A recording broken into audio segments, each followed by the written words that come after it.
نبی کریم صلی اللہ علیہ وسلم کے والد اور والدہ ماجدہ دونوں کے متعلق، ان کے متعلق اس قوم کا کیا عقیدہ ہے، میں ان کے اپنی کتب سے دکھا دوں. بھائی میں مختصار کے ساتھ، میرے ساتھ بہت سارے حوالے ہیں لیکن میں مختصار کے ساتھ دکھانا چاہتا ہوں. ایک ہی کتاب دکھائیں گے، اسی سے آپ کی مار ہو جائے گی.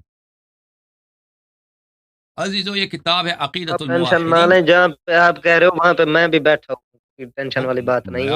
آپ تو بزرگ ہیں، آپ سنیں بس.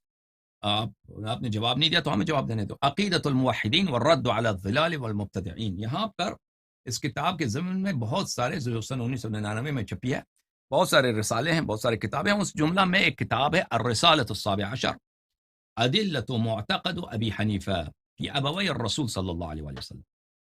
ابو حنیفہ کا جو عقیدہ تھا نبی کریم صلی اللہ علیہ وسلم کے والدین کریمین ماجدین کے متعلق، اس کے دلائل